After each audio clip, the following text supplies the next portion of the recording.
الحمد لله. الحمد لله خالق الوجود من العدم، وجاعل النور من الظلم، ومخرج الصبر من الألم، فملقي التوبة على الندم. فنشكره على المصائب كما نشكره على النعم، ونصلي على رسوله الأكرم ذي الشرف الأشم والنور الأتم والكتاب المحكم وكمال النبيين والخاتم، سيد ولد آدم الذي بشر به عيسى بن مريم ودعا لبعثته إبراهيم عليه السلام حين كان يرفع قواعد بيت الله المحرم. فصلى الله عليه وسلم وعلى أتباعه خير الأمم الذين بارك الله بهم كافة الناس، العرب منهم والعجم. فالحمد لله الذي لم يتخذ ولدا ولم يكن له شريك في الملك ولم يكن له ولي من الذل وكبره تكبيرا. والحمد لله الذي أنزل على عبده الكتاب ولم يجعل له عوجا. والحمد لله الذي نحمده ونستعينه ونستغفره ونؤمن به ونتوكل عليه، ونعوذ بالله من شرور أنفسنا ومن سيئات أعمالنا.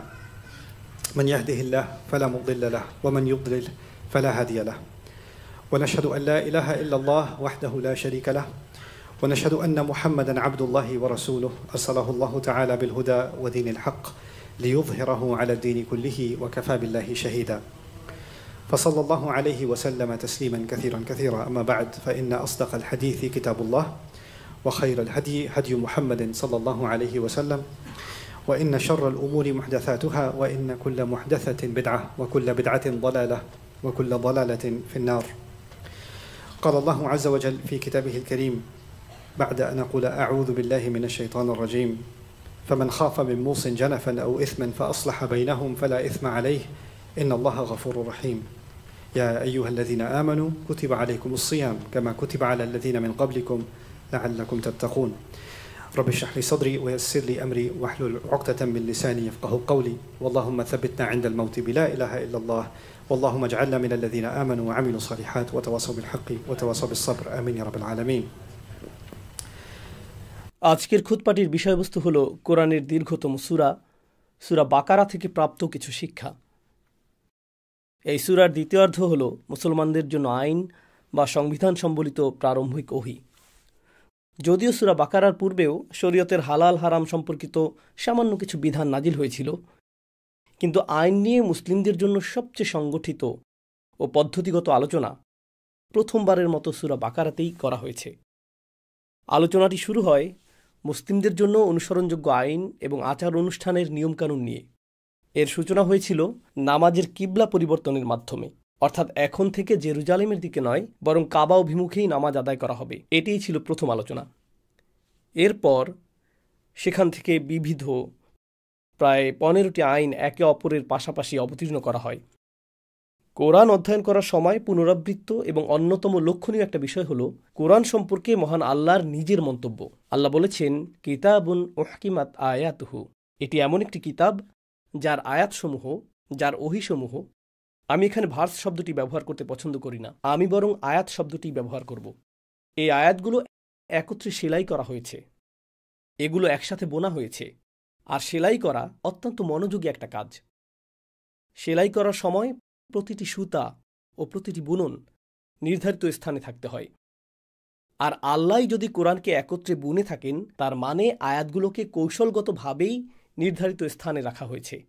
আল্লাহ এই বিষয়টি নিয়ে যেভাবে কথা বলেছেন, তার মধ্যে একটি বিষয়ের প্রতি আজ আমি মনোযোগ আকর্ষণের আশা করছি, আর তা হল আল্লাহ এখানে এমন অনেক কিছুকে একসাথে বুনে দিয়েছেন যা আমাদের বিবেচনায় সাধারণত একসাথে যায় না। আল্লাহ সেগুলোকে একসাথে বুনে দিয়েছেন, এবং এটি কোরআনের বর্ণনা শৈলীর একটি গুরুত্বপূর্ণ দিক, যেখানে আল্লাহ বলেছেন তিনি তোমাদের এমন বিষয় শেখান যা তোমরা নিজেরা কখনো জানতে পারতে না। আমাদের মন বিভিন্ন যোগসূত্র তৈরি করে। যেমন আপনি ধোঁয়া দেখেন আর তখন আগুনের কথা মনে পড়ে, তাই না? কোনো জিনিস উপর থেকে পড়তে দেখলেন, আপনি তখন মাধ্যাকর্ষণ শক্তি বা জিনিসটি ভেঙে যাওয়ার কথা চিন্তা করেন। এই বিশ্বজগৎ সম্পর্কে আমাদের ধারণা হলো কার্যকারণ ও ফলাফল, কিন্তু এমন কিছু জিনিসও আছে যা আমরা মনে করি একে অপরের থেকে বিচ্ছিন্ন।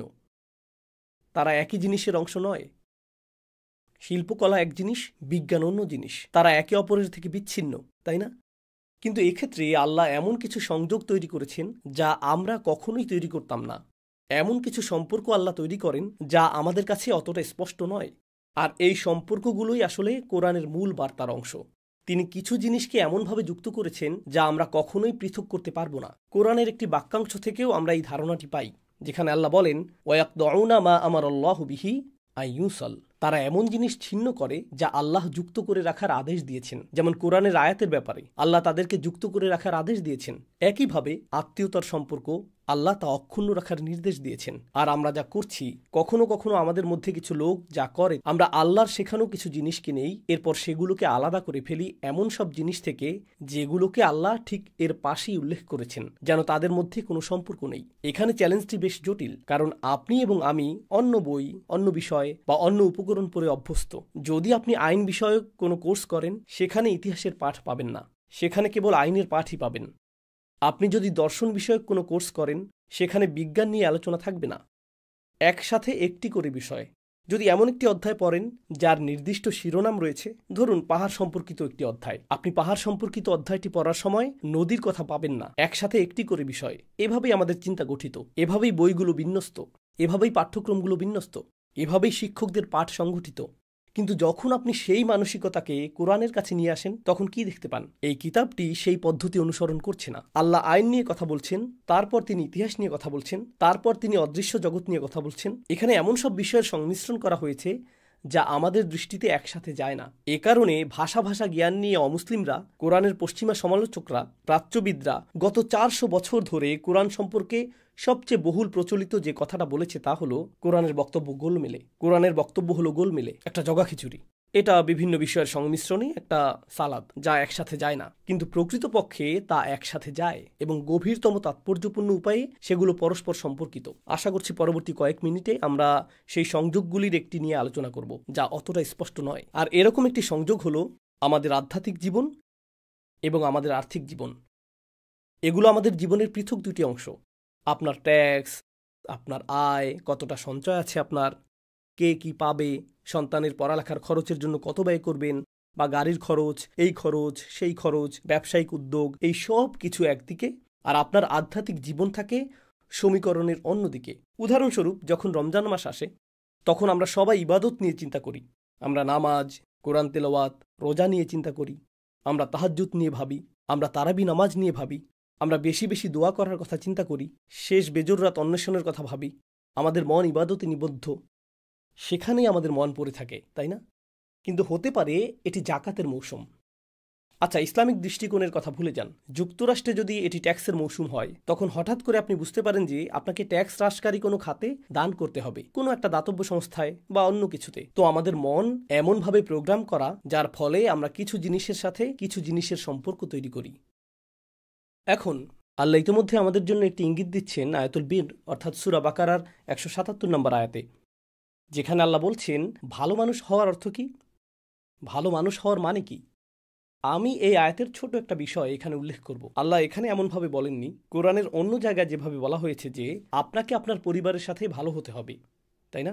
অন্যত্র এসেছে ওয়াবিল ওয়ালিদাইনি ইহসানা অবিদিল কুরবা ওয়াল ইয়াতামা ওয়াল মাসাকিন, পিতামাতার সাথে সদাচরণ করো, আত্মীয় স্বজন, ইয়াতিম ও দরিদ্রদের সাথে ভালো ব্যবহার করো। কিন্তু আলোচ্য আয়াতে আল্লাহ তা বলেননি। এই আয়াতে তিনি বলেছেন একজন ভালো মানুষ হলো সেই ব্যক্তি যে তার পরিবারকে আর্থিকভাবে সহযোগিতা করে।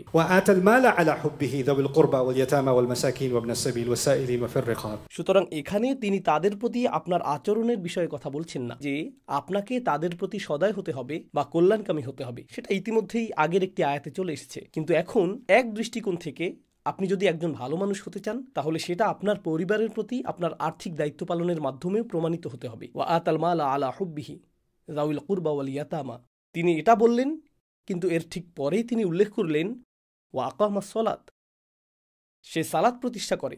তো আমরা আর্থিক বিষয় থেকে আধ্যাত্মিক বিষয়ে চলে আসলাম, আর আধ্যাত্মিক বিষয়ের ঠিক পরেই তিনি আবার বললেন ওয়া আতাজ যাকাত, তিনি আবার আর্থিক বিষয়ে ফিরে গেলেন। অর্থাৎ তিনি আধ্যাত্মিক বিষয়কে আর্থিক বিষয়ের মধ্যে স্যান্ডউইচ করে দিলেন। বিষয়টা যেন এরকম যে আমি ইবাদতপূর্ণ জীবনযাপন করতে পারবো না যদি আর্থিক দায়িত্ব গ্রহণ না করি। আমি এই দুটোকে আলাদা করতে পারবো না। কিছু মানুষের ক্ষেত্রে যা ঘটে, ইনশাল্লাহ আপনাদের কেউ এমন নন, তারা হয়তো তাদের বোনকে উত্তরাধিকারের অংশ দেয় না।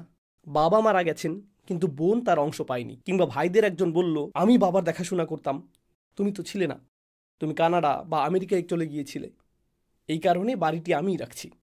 অথবা বাবা তো তোমাকে তেমন পছন্দই করতেন না, তিনি তোমাকে 20% পছন্দ করতেন, আমাকে 80% পছন্দ করতেন, তাই আমি 80% পাবো, তুমি পাবে 20%। কিন্তু সেই একই মানুষ যে 80% দখল করল, সে রমজানে এতেকাফ করে, প্রতিদিন মসজিদে ফজর আদায় করে, 20 বছর ধরে সে সন্তানদের নিয়ে, গোটা পরিবারকে নিয়ে উমরা করেছে, কিন্তু এখনও স্ত্রীর মোহরানা আদায় করেনি। তবে মাশাআল্লাহ, তার তাজবিদ নিখুঁত, সে নামাজের ইমামতি করে। তার আধ্যাত্মিক জীবন অলিম্পিক লেভেলের, গোল্ড মেডেল লেভেলের, কিন্তু একই ধর্ম প্রদত্ত আর্থিক দায়িত্ব কোনো রকম সে এই দুটোকে পৃথক করে ফেলেছে। অপরপক্ষে আপনি এমন মানুষও পাবেন যে বলে, জানেন আমি ব্যবসায়িক লেনদেনে অসাধু নই, আমি পরিবারের দেখাশোনা করি, আমি এটা করি সেটা করি, নামাজ না পড়লে এমন কি হবে, অন্তত আমি তো জানি এই লোকগুলো নামাজও পড়ে আবার প্রতারণাও করে। তো প্রতিটি পক্ষ একটা দিক বেছে নিচ্ছে, এক পক্ষ নিচ্ছে আর্থিক দায়িত্ব, অন্য পক্ষ নিচ্ছে ধর্মীয় দায়িত্ব। রমজান মাস আসন্ন, আর দেখুন আল্লাহ কি করছেন, দেখুন কিভাবে তিনি বিষয়গুলোকে জুড়ে দিচ্ছেন। আল্লাহ বলছেন, যখন কারো মৃত্যু আসন্ন হয়, كتب عليكم إذا حضر أحدكم الموت إن ترك خيرا الوصية للوالدين والأقربين بالمعروف حقا على المتقين। যখন মৃত্যু চলে আসে আর যখন তোমরা ওসিয়ত রেখে যাও, এটা উত্তরাধিকার নয়, উত্তরাধিকারের সীমানা ঠিক করাই আছে। কিন্তু সাধারণভাবে যদি আপনি কোনো উইল রেখে যান, বাবা মা, নিকটাত্মীয় বা অন্যদের জন্য, এটা হলো হাক্কান আলাল মুত্তাকিন। আল্লাহ বলেন, এটা মুত্তাকিনদের উপর আল্লাহর হক। মানুষের যদি তাকওয়া থাকে, সে চিন্তা করবে মৃত্যুর পর তার সম্পদের কি ঘটবে। আমরা সবাই মনে করি রোজা আমাদের তাকওয়া যোগাবে, কিন্তু আল্লাহ এটা বলার আগেই বলেছেন, যদি সত্যিই মুত্তাকি হতে চাও তবে চিন্তা করো তোমার সম্পদের কি ঘটবে এবং কিভাবে তোমার পরিবার তা সঠিকভাবে বন্টন করবে। অনেক সময় যা ঘটে, কিছুটা সম্পদশালী মানুষ যখন মারা যায়, তাদের পরিবারে গৃহযুদ্ধ বেঁধে যায়। কে বাড়ি পাবে, কে গাড়ি পাবে, অ্যাকাউন্টের টাকা, ব্যবসা, এটা সেটা, কে কোনটা পাবে। আগে প্রতি ঈদে তারা একত্রিত হতো, সব কিছু ঠিক ছিল, সবাই সবাইকে ভালোবাসত, যতক্ষণ না মাঝখানে টাকা চলে আসলো। তারপর সবাই আইনজীবী নিয়ে হাজির, সবাই অস্ত্রসজ্জিত। বাবা মা মারা গেলেন, কিন্তু তারা ভালো কিছু রেখে যাননি, তারা রেখে গেছেন বিশৃঙ্খলা। এটা এত বেশি অনিষ্ট তৈরি করেছে, সেই দ্বন্দ্ব, সেই ঝগড়া শুধু দুই ভাই বা ভাই বোনের মধ্যে সীমিত থাকে না, সেটা তাদের সন্তানদের মধ্যে সংক্রমিত হয়, চাচাতো ভাই বোনদের মধ্যে। প্রজন্মের পর প্রজন্ম ধরে পরিবারগুলো বিচ্ছিন্ন হয়ে যায়। এটা শুধুমাত্র দুই ব্যক্তির মাঝে নেই, এখন পরিবারগুলো বিচ্ছিন্ন প্রজন্ম থেকে প্রজন্ম। বুঝতে পারছেন, বিষয়টা অত্যন্ত গুরুতর। এর প্রভাব শুধু আমার বা আপনার জীবনে নয়, ভবিষ্যতে হাজার হাজার মানুষকে এটা প্রভাবিত করতে পারে। ঠিক তো আল্লাহ বলছেন, হাক্কান আলাল মুত্তাকিন। অতঃপর তিনি বললেন, فمن خاف من موص جنفا أو إثما فأصلح بينهم। আর আপনি যদি ভয় পান যে মৃত্যু পথযাত্রী ব্যক্তি তিনি পক্ষপাতদুষ্ট, তো তিনি মৃত্যুবরণ করেছেন, আর মৃত্যুর সময় তিনি বললেন, যদিও আমার 3 ছেলে রয়েছে, তাদের একজনকে আমি ঘৃণা করি। এটা অবিশ্বাস্য মনে হয় যে সে 10 বছর আগে আমাকে অপমানিত করেছিল, তাই আমি একটি উইল রেখে যাচ্ছি। আমার বড় ছেলে যখন উত্তরাধিকারের অংশ চাইবে, তাকে শুধু এ কথাগুলো বলবে, আমি তোমাকে কখনো ভালোবাসিনি, তুমি একটি পয়সাও পাবে না, অন্য ছেলেরা সব পাবে। তার মধ্যে পক্ষপাত রয়েছে, তার মধ্যে ক্ষোভ রয়েছে, আর সে এমনকি মৃত্যুর পরও তা ব্যবহার করে প্রতিশোধ নিতে চায়। এখন যারা উত্তরাধিকার নথিভুক্ত করবেন, আল্লাহ সেই মরণাপন্ন ব্যক্তির উদ্দেশ্যে বলছেন না, বরং তাদেরকে সম্বোধন করছেন যারা তার মৃত্যুর পর সম্পদ বন্টন করবেন। তিনি তাদের বলছেন, যদি তোমরা আশঙ্কা করো যে উইলকারী পক্ষপাতদুষ্ট ছিল অথবা তার অনিষ্টকারী কোনো উদ্দেশ্য ছিল, আও ইসমান ফাআসলাহা বাইনাহুম, সেক্ষেত্রে তোমরা তার উইল প্রত্যাখ্যান করে ন্যায়সঙ্গত কাজটি করবে। যদিও সে মৃত এবং তার ইচ্ছা এমনটাই ছিল, তার ইচ্ছাটা ছিল অসৎ, আমরা এখন সঠিক কাজ করব। সে চূড়ান্ত কর্তৃত্ব নয়, আল্লাহর নির্দেশ অনুযায়ী ন্যায় বিচার করা, হাক্কান আলাল মুত্তাকিন, এটাই উচিত কাজ। যে ব্যক্তি মৃত ব্যক্তির ইচ্ছার বিরুদ্ধে, তার আকাঙ্ক্ষার বিরুদ্ধে যাবে, সে অনেক শত্রু তৈরি করবে, এমনকি তাকে অপরাধ বোধে ভুগতে হবে, কারণ লোকেরা বলবে সে এখন মৃত, তাই তুমি স্বেচ্ছাচারিতা করছো, তার ইচ্ছাকে অসম্মান করছো। হ্যাঁ, তার ইচ্ছাটা ভুল। তার ইচ্ছাটা ভুল ছিল, তারপরও তাকে অপরাধী বানানো হবে। কিন্তু আল্লাহ বলেন, ফালা ইসমা আলাইহি, তার কোনো গুনাহ নেই, তার কোনো পাপ নেই। ইন্নাল্লাহা গফুরুর রহিম, আল্লাহ ক্ষমাশীল, দয়াবান। এখানে এক প্রকারের ইঙ্গিত দেওয়া হয়েছে যে আল্লাহ ক্ষমা করলেও দুনিয়ার মানুষ হয়তো তাকে ক্ষমা নাও করতে পারে, তারা হয়তো শত্রুতা করবে। এই আয়াতটির পরে, যার বিষয়বস্তু আর্থিক ন্যায় বিচার, আর্থিক ন্যায্যতা, এর পরেই আল্লাহ বলছেন, ইয়া আইয়ুহাল্লাযীনা আমানু কুতিবা আলাইকুমুস সিয়াম, তোমাদের উপর রোজা ফরজ করা হলো। আগের আয়াতের ঠিক পরেই রয়েছে রোজা। রোজা এখানে কি করছে? আমরা তো আর্থিক বিষয়ে আলোচনা করছিলাম। আমি আরও একটা বিষয়ে দৃষ্টি আকর্ষণ করছি। এখানে রোজা সংক্রান্ত কয়েকটি আয়াত রয়েছে, আর এই আয়াতগুলোর পরে যা রয়েছে, ওয়ালা তাকুলু আমওয়ালাকুম বাইনাকুম বিল বাতিল, রোজার আয়াতগুলোর পরে আল্লাহ বলছেন, মিথ্যার মাধ্যমে একে অপরের সম্পদ ভক্ষণ করো না। ওয়াতুদলু বিহা ইলাল হুক্কাম, বিচারকদের প্রভাবিত করে নিজেদের পক্ষে রায় আদায়ের চেষ্টা করো না। বিচারকদের কাছে লবিং করো না, সিদ্ধান্ত গ্রহণকারীদের প্রভাবিত করার চেষ্টা করো না যাতে রায় তোমার পক্ষে যায়। লিতাকুলু ফারিকান মিন আমওয়ালিন নাসি বিল ইসম, যার ফলে একটি গোষ্ঠী দুর্নীতি এবং অনিষ্টের মাধ্যমে অন্যের অর্থ আত্মসাতে সক্ষম হবে। তোমরা জানো যে তোমরা কি করছো। বিষয়টা কৌতূহল জাগ্রতকারী। রোজার আগের আয়াতে আর্থিক ন্যায় বিচারের কথা এসেছে, আবার রোজার পরের আয়াতেও আর্থিক ন্যায় বিচারের কথা এসেছে। আর রোজা যেন ন্যায় বিচারের মাধ্যমে স্যান্ডউইচ হয়ে আছে। এর পূর্বের আয়াতে এসেছে হাক্কান আলাল মুত্তাকিন। আর রোজাদারদের সম্পর্কে আল্লাহ প্রথমেই বলেছেন, রোজা তোমাদের উপর ফরজ করা হয়েছে যেমন ফরজ করা হয়েছিল তোমাদের পূর্ববর্তীদের উপর, যাতে তোমরা তাকওয়া অর্জন করতে পারো। তাকওয়ার কথাটি এই প্রথম আসছে না, বরং এটা তাকওয়ার সংজ্ঞারই ধারাবাহিক আলোচনা। তো এর একটি আংশিক সংজ্ঞা ইতিমধ্যেই চলে এসেছে, আর সেই সংজ্ঞার সাথে ইবাদতের সম্পর্ক নেই। এর সম্পর্ক অর্থের সাথে। কিভাবে উপার্জন করছেন, কিভাবে খরচ করছেন, অর্থ দিয়ে কি করছেন, অর্থ ব্যবহার করে কিভাবে মানুষকে প্রভাবিত করছেন, এটা খুব স্বাভাবিক।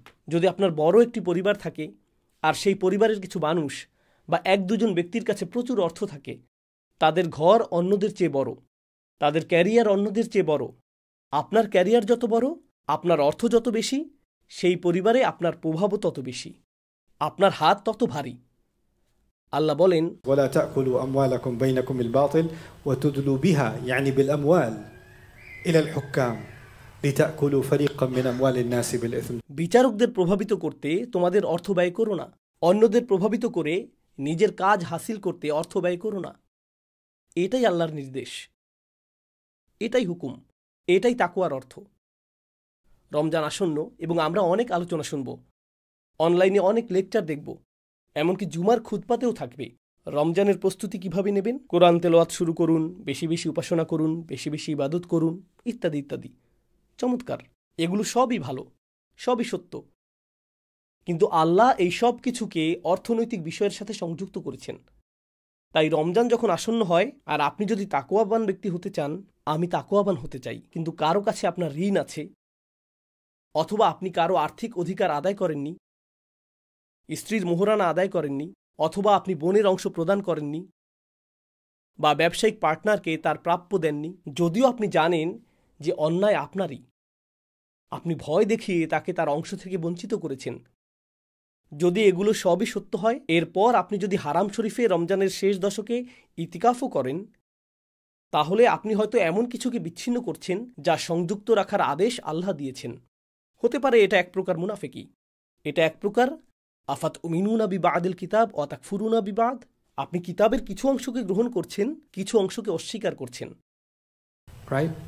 আমরা এমন মানুষ হতে পারি না, আমাদের পক্ষে এমন হওয়া সম্ভব নয়। রমজানের মূল উদ্দেশ্য সম্পর্কে আল্লাহ বলেন, শাহরু রমাদান আল্লাযী উনজিলা ফীহিল কুরআন হুদাল লিন্নাস, রমজান মাস যাতে কোরআন নাজিল করা হয়েছে, এটি মানুষের জন্য হিদায়েত।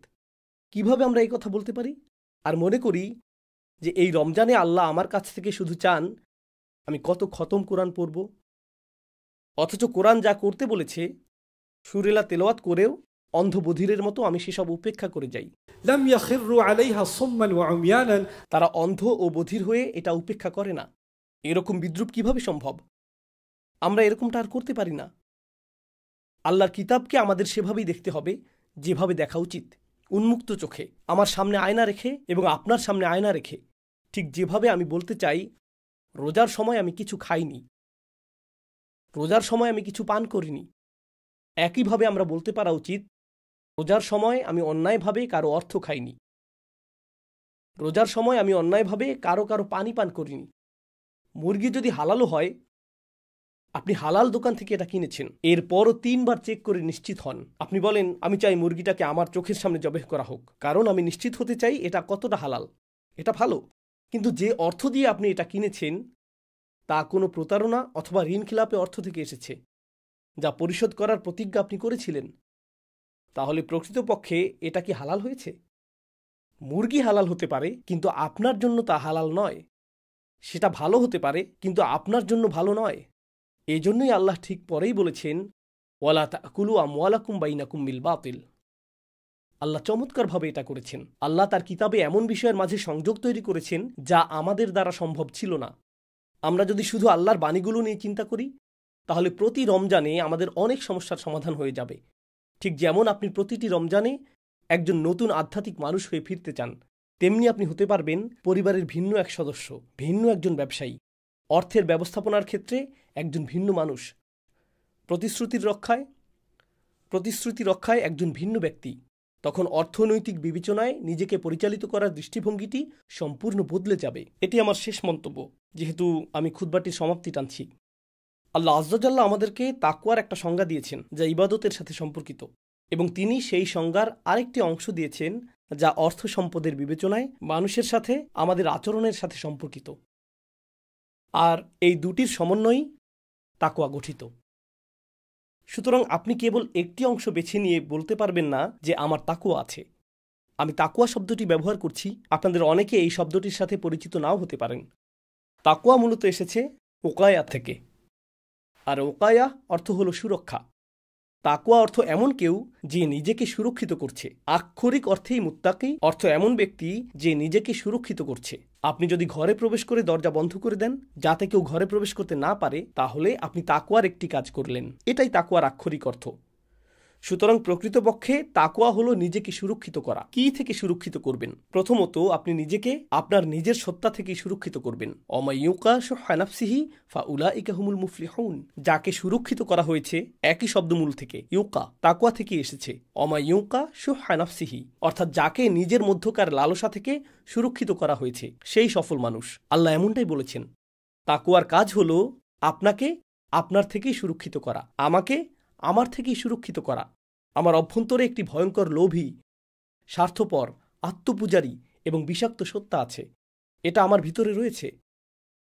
আমার অভ্যন্তরে একটি ভয়ানক নফস আছে, এটা বিদ্যমান, এবং এটা একটা দানব। আর আমার সেই অংশ থেকে আমার নিজেকে সুরক্ষিত রাখতে হবে। আমি আমার সেই অংশকে উপেক্ষা করতে পারি না। আমাকে সচেতন থাকতে হবে, কারণ এটা সর্বদাই থাকবে। আর আমাকে সেই পশুটাকে দমিয়ে রাখতে হবে, আমাকে এটাকে দমন করতে হবে। ঠিক যেমন আমরা রমজানে আমাদের ক্ষুধাকে দমন করি, একইভাবে আমাদের লালসাকেও দমন করতে হবে। এটাকেও আমাদের দমন করতে হবে। এটাই তাকওয়ার বার্তা, নিজেকে নিজের থেকে সুরক্ষিত করা। এরপর সেখান থেকে শুরু হয় নিজেকে আল্লাহর অসন্তুষ্টি থেকে সুরক্ষিত করা, নিজেকে আল্লাহর ক্রোধ থেকে সুরক্ষিত করা, নিজেকে শাস্তি থেকে সুরক্ষিত করা। ফাত্তাকুন নার ওয়াত্তাকু ইয়াওমান তুরজাউনা ফিহি ইলাল্লাহ। নিজেকে কিয়ামতের দিন থেকে সুরক্ষিত করা, সেই দিন যখন তোমরা সকলেই আল্লাহর দিকে ফিরে যাবে। আর এর সব কিছুই শুরু হবে আমাদের নিজেদের থেকে নিজেদেরকে সুরক্ষিত করার মাধ্যমে। আল্লাহ আজ্জাজাল্লাহ আমাদেরকে এমন মানুষে পরিণত করুন যাতে রমজান এগিয়ে আসার সাথে সাথে আমরা নিজেদের মধ্যকার কি কি সুরক্ষিত থাকতে হবে তা আরও বেশি করে উপলব্ধি করতে পারি। আল্লাহ আজ্জাজাল্লাহ আমাদেরকে আমাদের নিজস্ব ত্রুটি, ব্যর্থতা ও প্রবণতাগুলো সম্পর্কে অবিশ্বাস্য রকম আত্মসচেতন করে তুলুন, আর আমাদের নিজেদের ভেতরে সততা ও শক্তি প্রদান করুন যাতে আমরা আমাদের সেই দিকগুলো ঢেকে রাখতে পারি। অন্য কেউ আমাদের ত্রুটিগুলো উল্লেখ করার পরিবর্তে, অন্য কেউ আমাদের অকল্যাণ বা কুপ্রবৃত্তিগুলো চিহ্নিত করার পরিবর্তে, বরং আমি নিজেই যেন নিজের অকল্যাণগুলো চিহ্নিত করতে পারি এবং সেগুলো সংশোধন করতে পারি। এটাই তাকওয়ার মূল কাজ। আল্লাহ আজ্জাজাল্লাহ আমাদেরকে রমজান মাসকে পাওয়ার এবং এই মাস থেকে নতুন, সতেজ ও শক্তিশালী তাকওয়া আহরণ করে নবরূপে আবির্ভূত হওয়ার তৌফিক দান করুন। বারাকাল্লাহু লি ওয়া লাকুম ফিল কুরআনিল হাকিম ওয়া নাফা'নি ওয়া ইয়্যাকুম বিল আয়াতি ওয়া যিকরিল হাকিম।